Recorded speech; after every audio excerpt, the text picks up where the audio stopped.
Olha eu aqui novamente. Hoje eu queria refletir com vocês 4 atitudes que mudaram, assim, o meu ano. E tem mudado não somente esse, como o anterior e tantos outros anos da minha vida. A melhor forma de ensinar é falando aquilo que eu aprendi.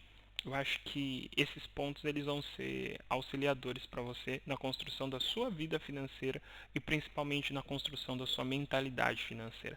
Aprender com outras pessoas é uma forma, obviamente, de maturidade, é uma forma de humildade, mas é uma das melhores formas de crescer.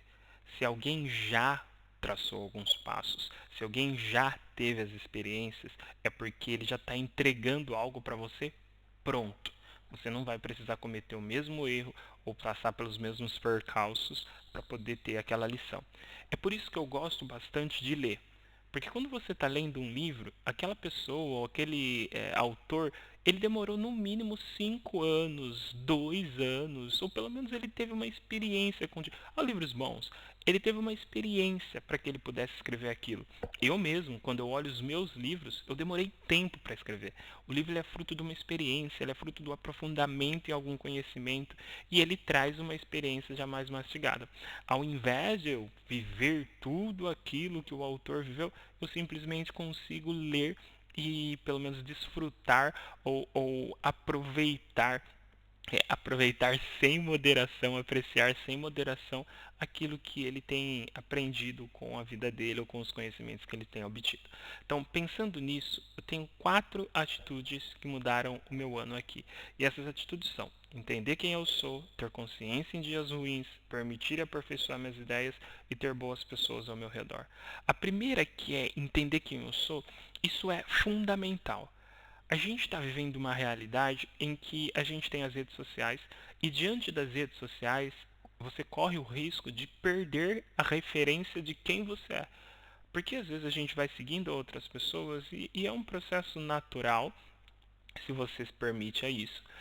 Você vai seguindo as outras pessoas e você vai se iludindo com algumas outras vidas. E nós temos um processo ocorrendo dentro de nós que é um processo de hormônios. E os nossos hormônios eles vão sendo, obviamente, afetados com isso. E cada vez que a gente lida com uma coisa ou com outra coisa, esses hormônios eles vão, né, falando aí com a gente. Mas fora isso, tem uma reação química acontecendo dentro da gente. E toda vez que eu tenho um like, o meu corpo ele libera substâncias químicas dentro de mim. E uma das substâncias é a dopamina.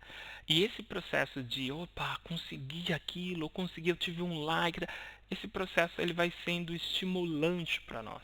E a gente vai vendo outras vidas que receberam vários likes, que elas são extremamente famosas na rede social.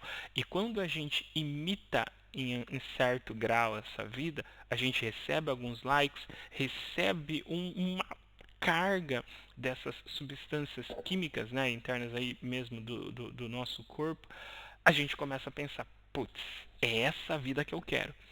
Só que esse processo acaba, como eu volto a frisar, acaba afetando um pouquinho a nossa identidade. Então é extremamente, a percepção da nossa identidade, é extremamente importante que eu saiba quem eu sou, para que isso não aconteça comigo. Saber quem você é vai te direcionar para as decisões. Às vezes você fala assim, putz, eu não sei que decisão que eu tomo. Se eu vou fazer isso, se eu não vou fazer aquilo, se eu vou... Se você sabe minimamente quem você é, você já elimina algumas decisões que não são para você. Olha, se alguém viesse para mim falando assim, olha, Ricardo, eu tenho uma super proposta para você, é você pintar esse quadro aqui e apresentar ele ali no Museu do Louvre, né? Eu falo ali porque não está muito distante aqui. No Museu do Louvre, e eu falaria assim, não vou. Mas por que, Ricardo, que você não vai? Porque eu não sei pintar, eu não sou pintor, eu não tenho essa habilidade. Olha, para fazer isso eu demandaria tanto tempo. Eu acho que isso é uma atividade para uma outra pessoa. Mas, Ricardo, é uma oportunidade única. Mas ela não é para mim. Se eu tenho noção da minha identidade, eu também tenho noção das oportunidades que são ou não são para mim. Agora, se alguém chega e fala assim, olha, a gente precisa de um educador, a gente precisa de alguém para falar de finanças, a gente precisa de alguém para falar de educação financeira ou de carreira, ou a gente precisa de alguém para inspirar jovens, tá? Eu vou falar, opa, aí já é a minha realidade. Então, eu preciso entender quem eu sou para eu poder falar sim ou não para as oportunidades que aparecem. Afinal, nem tudo é bom para mim. Aquilo que é bom para uma outra pessoa não é bom para mim. Então eu preciso estar atento com isso. Segundo ponto, consistência. Pouquinho, pouquinho, pouquinho em pouquinho. E eu ter essa consistência mesmo em dias ruins. Consciência e consistência nos dias ruins. Consciência de que é um dia ruim e passa, o dia tem 24 horas, então mesmo que ele seja um dia ruim, ele não vai ser 24 horas completas de dia ruim, mas se forem essas 24 horas, eles passam. E eu, quando eu falo isso, eu estou relembrando dos piores dias que eu tive. E quando eu falo desses piores dias, eu me lembro, eles passaram. Então é necessário que eu tenha consciência de que eles passam. Mas mais do que isso, que eu tenha consistência. O que eu tenho que fazer? O que é o meu propósito fazer? Olha, meu propósito fazer é esse, eu estou alinhado com ele, estou correndo atrás. Então você vai ter que saber que você vai ter que fazer o seu propósito também nos dias bons e nos dias ruins. É um pouquinho, pouquinho. Quando eu olho assim na minha trajetória e falo, nossa, mas como é que eu consegui fazer isso? As pessoas me perguntam, como é que você conseguiu fazer isso? Como é que você conseguiu fazer aquilo? Um pouquinho, pouquinho. Tem dia que eu tô animado, que eu falo assim, não, vou que vou. Mas tem dia que eu falo assim, não tô legal. Isso aqui aconteceu, não lidei bem e tal. Mesmo nesses dias, eu preciso fazer um pouquinho. Porque se eu entrego um pouco, na hora que eu olhar no final da semana, na hora que eu olhar no final do mês, na hora que eu olhar no final do ano, aquilo vai ser absurdamente grande, porque o conjunto da obra vai ajudar. Agora, se eu paro no meio do caminho, nos dias ruins, aí eu vou ficar com essa inconstância. E às vezes parar, perdeu o fôlego, perdeu a jornada, perdeu. Então não para. Tem essa consciência e consistência, mesmo de fazer o mínimo, né? Então, olha, eu fiz o que pude hoje, né? Tem uma frase que pude pouco, mas pude o mínimo. Ok, isso é consistência, tá? Então é ciente de que você vai precisar passar por dias bons e ciente que vai precisar passar por dias ruins. Olha, nem não são todos os dias que eu tô no ânimo para correr, né? Mas a consistência me faz desistir para não parar ou desistir nos dias ruins. Então, assim, eu preciso. Quando alguém me fala assim, nossa, mas é todo dia que você tá no ânimo de ler, de estudar, de... Não, não. Só que na consistência disso, eu fui lá, terminei meus estudos, especialização, mestrado, doutorado, lá, consegui terminar os livros, consegui. É a consistência, é o pouquinho, pouquinho, né? Olha, mas é todo dia lá que você tá a ler, ou quem faz devocional, é todo dia que você tá no pique de fazer. Não, mas se você falhar um dia, aquele dia seu já vai ser diferente. Porque você já vai pro dia falando assim, tá faltando alguma coisa, hein? Agora não, opa, já fiz o devocional, tô ligado, ou já fiz a minha leitura, já tô ligado, já fiz a minha meditação, já fiz o meu momento de reflexão. Eu não sei o que você costuma fazer, qual é o seu propósito ou qual a sua atividade de dia, mas o que eu sei é que você precisa fazer ela mesmo nos dias ruins. Você vai trabalhar nos dias bons e ruins, é a mesma coisa que a gente fala também para a questão do tudo, né? Todas as outras coisas que você venha a fazer. Terceiro ponto, permitir e aperfeiçoar minhas ideias. A ideia, primeiro ponto, que ela já não surge perfeita. Então você vai. Primeira coisa, permita ter ideias. Não sufoque as suas ideias. Nossa, eu pensei nisso um dia, mas nossa, que ideia boba, hein? Pensamento bobo. Sempre quando meu aluno fala assim, olha professor, eu tenho uma dúvida, eu acho que é boba. Não existe dúvida boba. Se o aluno minimamente pensou antes de fazer a dúvida, fazer o questionamento, e ele procurou responder, opa, será que eu já não tenho essa resposta? Procurou, pensou, olha, eu não tenho essa resposta, eu preciso fazer, arquitetou essa resposta, olha, eu tenho uma dúvida boba. Não existe dúvida boba. Né? Ideia, nossa, eu tenho uma ideia aqui que é boba. Se você seguir o passo anterior de estar passinho a passinho, consistência, dia após dia, a ideia ela vem. E na hora que ela vem, a gente começa a pensar, será que faz sentido? Só que você está todo dia ali, ó. Você está todo dia vendo aquilo, todo dia olhando para aquilo. A sua ideia, obviamente, vai ser fruto dessa sua consistência, vai ser fruto, obviamente, desse seu. Você está comendo aquilo com farinha todos os dias, todos os dias. A sua ideia vai vir relacionada a isso. E nós somos treinados para executar. Então, permita você ter ideias. Nós não somos treinados a ter ideias. Infelizmente, a nossa formação, ou o nosso jeito, ou a nossa sociedade, ela treina a gente a executar. Se é bom, aperta o parafuso. É bom, aperta o parafuso. É bom, aperta o parafuso. Mas ninguém ensina a gente a pensar, fala assim, olha, eu vou criar um parafuso. Ou vou criar uma ferramenta melhor. Tá? E se você não acredita nas suas ideias, aí não tem como você esperar que outras pessoas acreditem. Tá? E o último ponto é pessoas.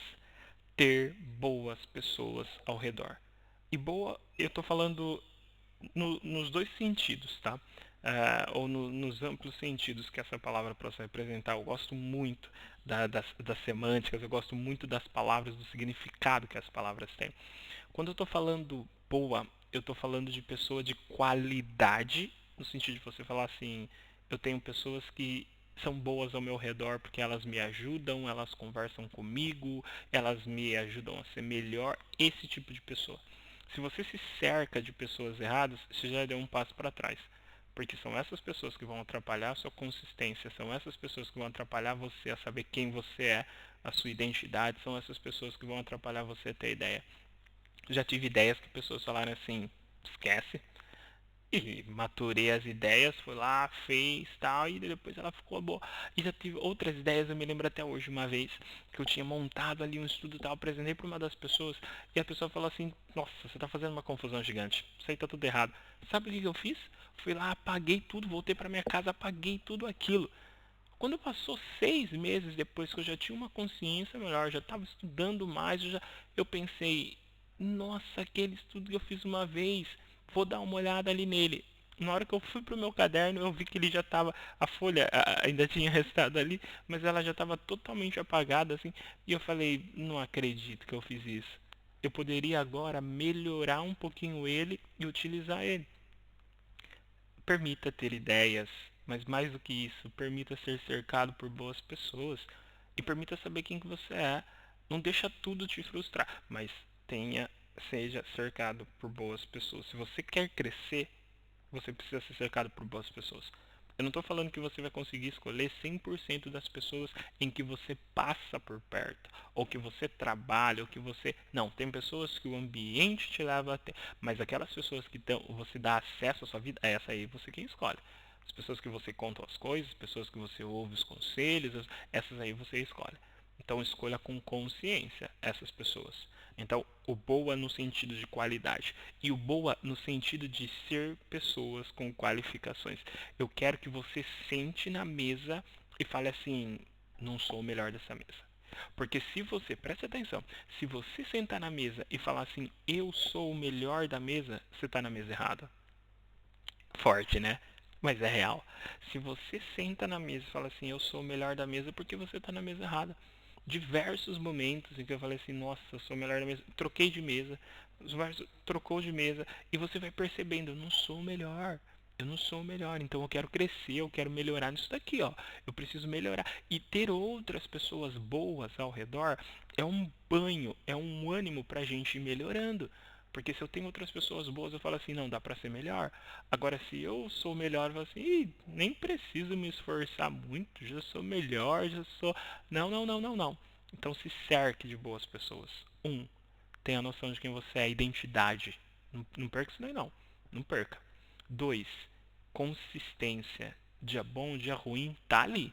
Faz o que tem que fazer. 3, ter ideias. Permita ter ideias. Aperfeiçoe suas ideias. Achou ruim, achou boba? Aperfeiçoa essa ideia. E deixa ela guardada, porque em algum momento ela pode ser utilizada para algo bom se você achou ela ruim e não conseguiu lapidar 100%. E quarto, pessoas. Esses pontos, eles podem ajudar a sua vida. E são questões de mentalidade. E mentalidade financeira, mentalidade como um todo, mentalidade de valor. Saúde financeira a todos nós.